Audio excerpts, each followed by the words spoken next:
I'm one of those what people call crazy Christmas light illuminator, if you will.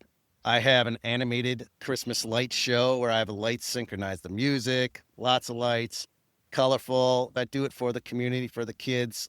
They love it. It's just a hobby I got into several years ago. It's time for an on deck interview to help you live well and swim well. Welcome to Champions Mojo. And now your host, Kelly Palace. All right, I am doing an on-deck interview at the beautiful city of Fort Lauderdale Aquatic Center. We are at the Fall Classic Meet for Masters in short course meters, and I am with Kirk Clear, who is a huge presence in U.S. Masters swimming, but I'm going to let him tell us all about him. Kirk, your name, your age, and your team. Kirk Clear. I am 58 years old. My current team is the Swim Melbourne Masters. Very good. Now, how about your history? How did you get into swimming and end up here at this meet? I actually didn't start swimming till I was a freshman in high school. Had intended to swim earlier, but I didn't have good grades, and my parents pulled me from swimming. So I had to fix that before I began swimming. So I began swimming as a freshman in high school, but had a very good high school career. Had some scholarship offers, but my goal was to go into the military, follow my father into the Air Force, and so that's the route I took. A few years after being in the military, every base, they kind of have a sports day and everything, and they had some swimming events going on. I was stationed at Vandenberg Air Force Base out in California at the time, and I did pretty well at the swimming events because I was a pretty good swimmer. And all of a sudden, a guy by the name of Alan Arata, who swam at the Air Force Academy, and his father was the coach at the Air Force Academy, came up to me and said, "Hey, you ever heard about master swimming?" No, I hadn't. And so started my career in 1990 at the age of 23, swimming masters. And, besides a few years off here and there to raise the family, that's, what I've been doing for the last 35 plus years, swimming masters, enjoying it and loving it. Very nice, very nice. Now, what would be your favorite swimming accomplishment that you've had since 1990 or maybe before that? Yeah, so actually was early on in 1991. I'm a backstroker. That's my best event. So I know my lane and I stick to it. I'm a sprinter and a backstroker. But in 1990, they actually changed the rule to allow flip turn for the backstroke, where we used to do the old bucket turn, if you remember. I actually took advantage of that and set the national record, masters, for the then 19 through 24 age group in 50-meter backstroke, short course meters, because I had to flip turn, which, took advantage of that first year of it being implemented. And, to that time, no one in masters had swum it faster. So I was pretty proud of that. And that's a long time ago, but yeah, I would say that's probably my single individual swimming feat, best feat, if you will. Yes, a national record for masters is no small feat. Even if you did get a flip turn, that's great. That's really great. Okay, so you kind of answered this one. What is your favorite event or your best event? Sometimes they're not the same, but with that in mind, what is your training regimen? Because I know you're really busy. I know you do a lot of volunteering with USMS. I know you're still working. So how do you fit in your training and what does that regimen look like? Yeah, you just got to make time, right? We've been lucky. The Swim Melbourne team that we have in Florida, we've got great coaches, great personnel that offer many different opportunities 6 days a week, multiple times a day to swim. So usually able to find something within there. So that's what I do is, try to show up at least 4 to 5 days a week swimming. And I need to start working a little bit on dry land exercise and strength training. I haven't really found much time for that, but yeah, I've got many other hobbies that I'm involved with. And of course, my volunteerism in masters swimming at the local and national level. It does take a lot of time, but that's no excuse. Just need to make more time for, if I want to get better and I think I still can get better even as we age. I think I can get better, increasing some of the strength training outside of the pool.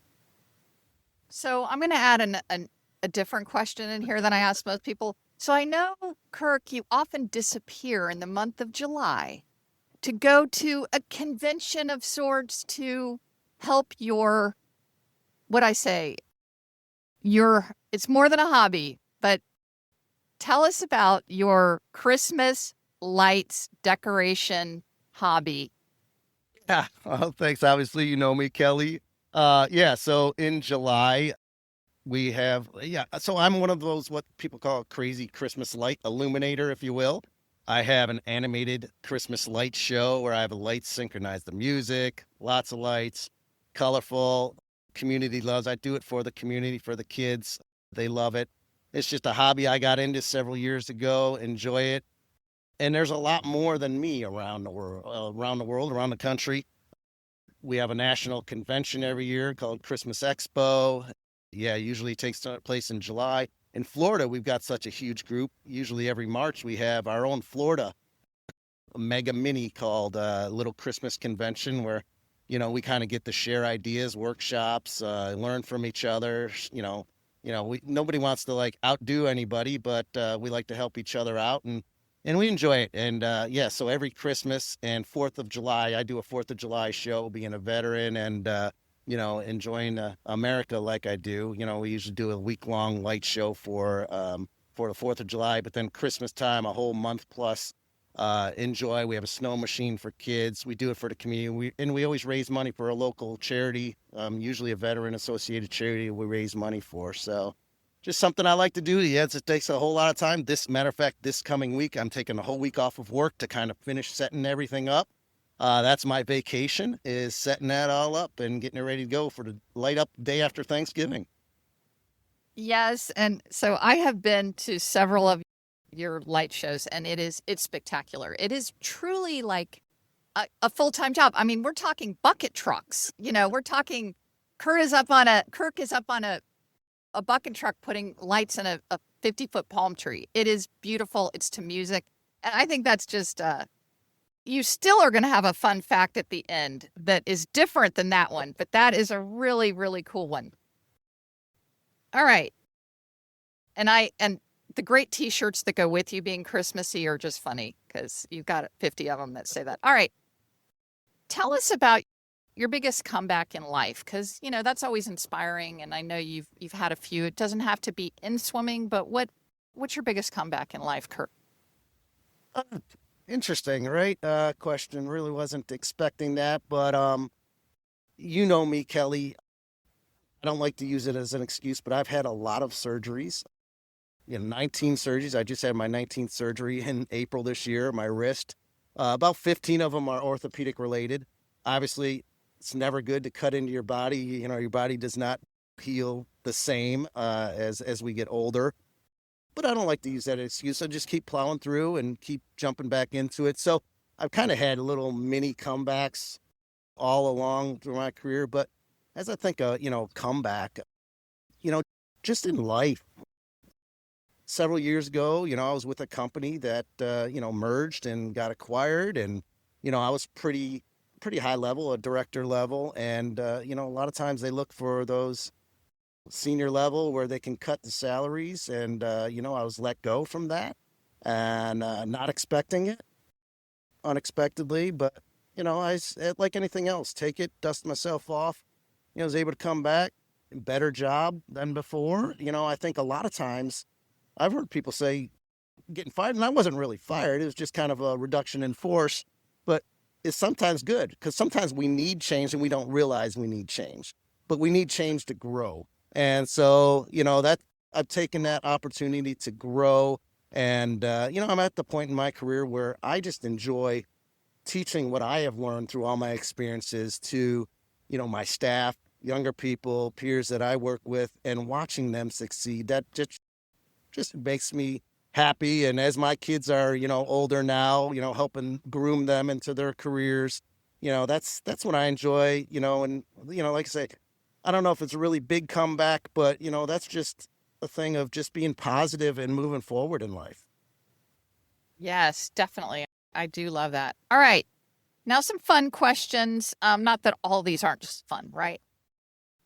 What Olympic swimmer, and they could be historic, they don't even have to be alive, or present Olympic swimmer would you like to have lunch with the most? Well, I've met many in the past. Obviously, being involved with swimming for so long, I feel fortunate to that. Don't know if there's any one because, again, I've met so many. Certainly, there are people way back in the day, the Johnny Weissmullers, and it's just, what you watch, the way he swam his times doing, breathing outside of the water, right? Not putting his head in the water, the times he was able to do, just phenomenal, way ahead of his time. And some of that, maybe going back and talking some of those early trendsetters, that set the strokes, that we now use today, right? So again, I've met so many people and I enjoy every one of them that I've talked to. I've learned taking things in from everyone. Just, I think going back, those people that I haven't met because they're long past, it would be interesting to kind of talk with some of those folks. Yeah, that's great. Okay, and we know the fun fact about you and you being a Christmas illuminator, actually a house illuminator at the 4th of July and Christmas, but what is another fun fact that people may or may not know about you?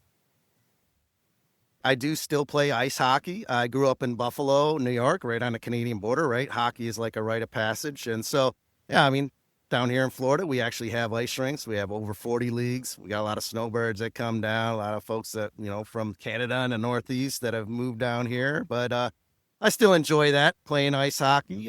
Might not be the best for my body, combining swimming and ice hockey. I also play golf and do a lot of kayaking. And when I was younger, obviously a lot of these injuries were, I used to do everything. Played softball multiple times a day, flag football, volleyball.